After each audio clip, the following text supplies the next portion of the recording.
d'aller en contre la vie de la science. Dans le cas de Northvolt, on a changé des règlements dans un projet qui proposait la capacité de production de 30 gigawattheures, déclencher de façon automatique un BAP. Dans ce cas-là, nous avons changé des règles sur mesure pour qu'une usine, qui finalement est devenue une usine fantôme, qui risque jamais de se réaliser, aille de l'avant. Je voulais ramener ces points-là parce qu'il y a un lien direct avec notre débat. On a des acteurs comme le Centre québécois du droit de l'environnement qui continuent à nous le dire, à quel point nous sommes en train d'affaiblir le rôle du BAP parce qu'on ne prend pas cet avis-là, leur avis, en considération. Pendant mon intervention, ce que j'ai le goût de faire et d'approfondir, c'est de lire une partie de la recommandation du BAP sur les sites pour la construction de la cellule 6 de Stablex. Puis j'aimerais qu'ensemble, parce que j'ai juste eu tantôt la chance de parler de certaines notions environnementales, écologiques, puis j'aurais le goût de décortiquer l'ampleur environnementale de ce qu'on est en train, en fait, de ce que le Bayon est en train de forcer à faire ici au Parlement du Québec. Donc, le BAP dit dans son rapport, la Commission est d'avis que le terrain visé par la construction de la cellule 6 fait partie de ce qu'on appelle un corridor écologique permettant de connecter deux vastes complexes de milieux humides, des valeurs écologiques jugées exceptionnelles et que la réalisation du projet le fragmenterait. Madame la Présidente, ici, on a à peu près 6 concepts écologiques qui sont mobilisés dans un petit paragraphe comme ça. Et vous savez, moi, j'ai eu la chance d'enseigner 3 ans comme chargée de cours à l'université en économie écologique.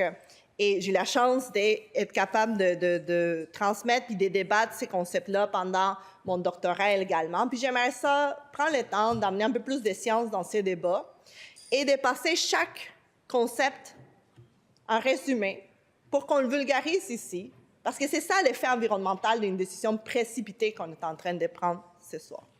Donc, le premier concept dont le BAP nous dit de regarder, c'est le concept des corridors écologiques. Qu'est-ce que c'est un corridor écologique? C'est un espace naturel qui va relier différentes zones d'habitat pour permettre la circulation des espèces animales et végétales. Ces corridors peuvent être des forêts, des rivières, des haies, des bandes riveraines, encore des passages au-dessus des routes.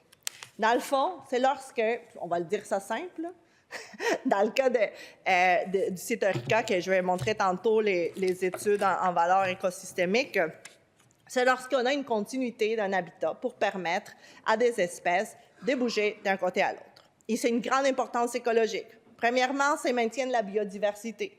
Ça va permettre, comme je vous disais, aux espèces de se déplacer, mais aussi de se nourrir, de se reproduire et de trouver un refuge. Et ça enlève ce qu'on appelle un risque d'isolation et donc d'extinction. Quand on a des espèces vulnérables, c'est ce type de connectivité-là qui permet qu'on est capable de les sauver, qu'on est capable de les garder. La deuxième, c'est l'adaptation au changement climatique. Donc, quand on facilite la migration des espèces vers des zones plus adaptées aux nouvelles conditions climatiques. Puis ça a l'air anodin, mais vous le savez, le climat change, lorsqu'il se fait à mettre de plus en plus chaud, bien, on permet à ces espèces-là de retrouver refuge dans des grandes chaleurs ou même aussi lorsqu'on a des moments d'inondation. La troisième importance écologique, c'est qu'on réduit ce qu'on appelle la fragmentation des habitats. C'est un des concepts qui était dans la notion du BAP. La fragmentation, là, c'est lorsque là, on est en train de créer des trous et des patchs et on coupe dans cette connectivité-là.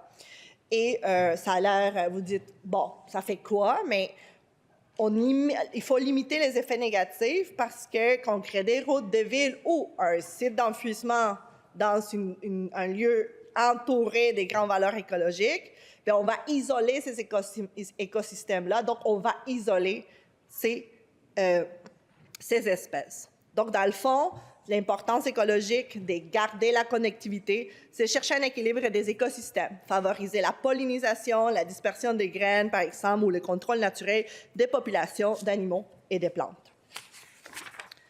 On a aussi l'importance sociale quand on garde cet ensemble comme un écosystème, parce qu'il faut se rappeler que le site qui est envisagé il est entouré d'une grande tourbière. Et ça, oui, il y a toutes les importances écologiques dont je parlais, mais aussi une grande importance sociale. On peut parler de la qualité de vie et de bien-être. Lorsqu'en plus on a des corridors verts comme la tourbière de Blainville dans l'écosystème, on a un milieu urbain qui offre des espaces autour des loisirs, des détentes. On améliore la santé mentale et physique des citoyens. On protège des ressources naturelles.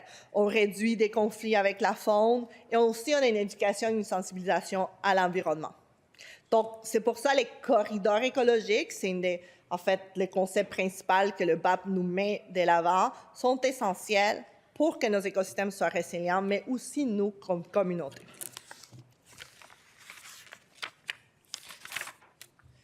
Et c'est une des raisons pour laquelle, puis je prends le temps de regarder une des études qui nous a été présentée, qui a été faite par une firme, qui est la firme Habitat.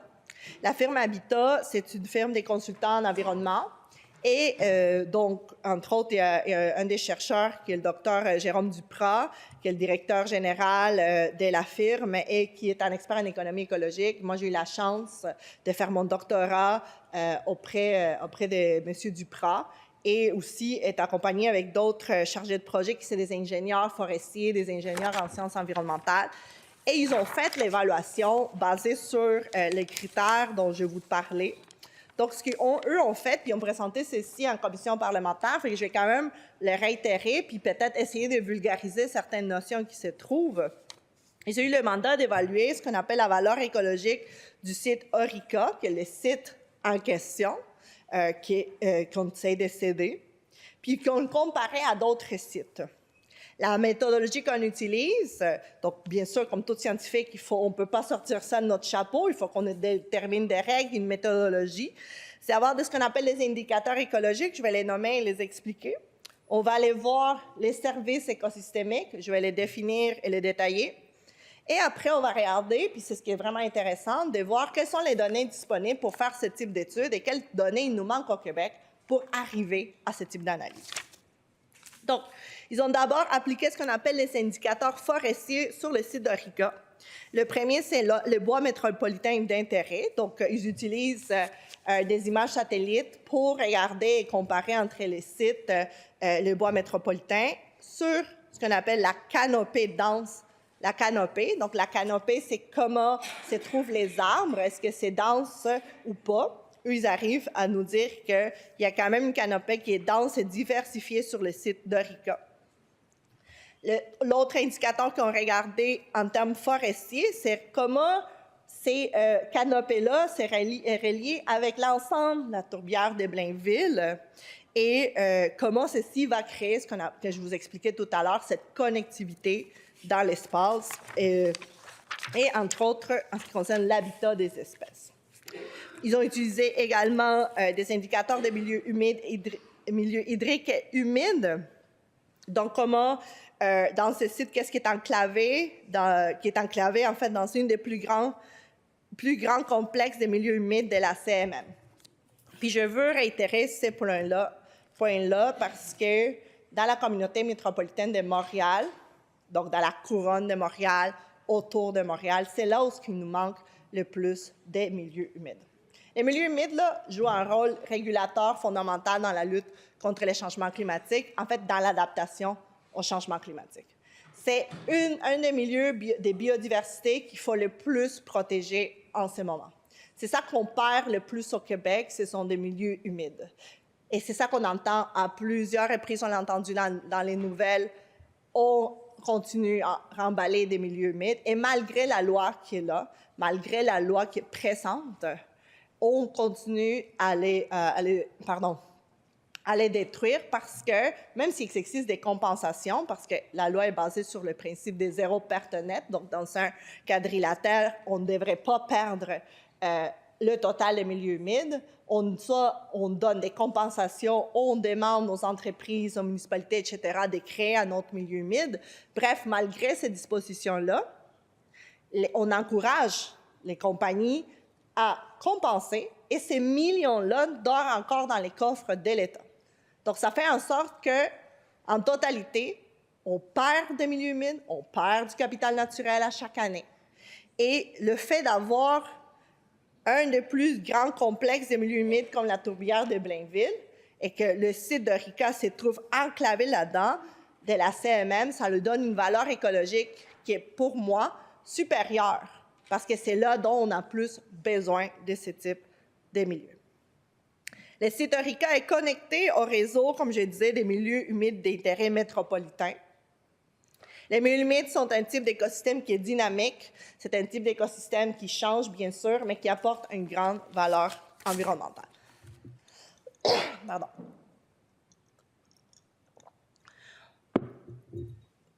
Sur les sites, dans cette étude, on utilise aussi ce qu'on appelle des indicateurs phoniques. Je vous ai parlé en termes de boisés, je vous parlais aussi en termes de milieux humides, mais maintenant, on va regarder un peu plus les indicateurs phoniques du site Orica. Ça veut dire qu'on a des espèces à statut. La première qu'ils ont regardée, c'est la présence de la salamandre à 4 orteils. La deuxième espèce, la couleuvre verte. Et la troisième, la couleuvre tachetée, qui est désignée, en fait, vulnérable. Donc, il y a une conclusion ici, qui est le site contribue donc à la connectivité phonique locale, surtout pour ces espèces qui sont des espèces à statut. Après, on arrive dans cette étude à comparer puis étudier, à étudier les services écosystémiques. Moi, j'ai eu la chance, Madame la Présidente, de beaucoup me pencher sur cette notion-là, puis regarder pourquoi c'est important de l'inclure dans nos politiques publiques et aussi pourquoi c'est important de les prendre en considération quand on discute ce type de projet de loi. En service écosystémique, c'est l'ensemble des bienfaits que la nature offre à l'être humain et aux communautés. Dans d'autres mots, c'est la relation que nous établissons avec les années, l'histoire, avec un milieu naturel. Ces services-là, cette connexion-là est super tangible. On peut le voir, par exemple, en agriculture. On peut le voir directement avec la nourriture qu'on consomme en agriculture. On peut le voir avec la forêt, avec les bois qu'on coupe, la fibre qu'on va chercher. Mais il y en a plusieurs services, plusieurs bienfaits qui sont des fois invisibles à l'œil nu et dont on n'a pas une valeur dans notre société. Exemple, comment les milieux boisés, les milieux naturels vont réguler la qualité de l'air, vont capter du carbone, vont séquestrer en fait du carbone autant dans les sols, dans les racines, dans l'ensemble de la biomasse, comment on va faire la décomposition, contribution au cycle de l'azote, bref, il y a plus d'une quinzaine de services écosystémiques qu'on attribue, donc des relations. Mais ces relations-là ne sont pas seulement physiques, c'est aussi la valeur que ces sites-là ils ont pour l'humanité, cette relation d'appréciation envers ces milieux humides, ces boisés. Donc, sur les sites d'Orica, je reviens parce que c'est notre site d'intérêt, je voulais juste prendre le temps de bien expliquer ces concepts.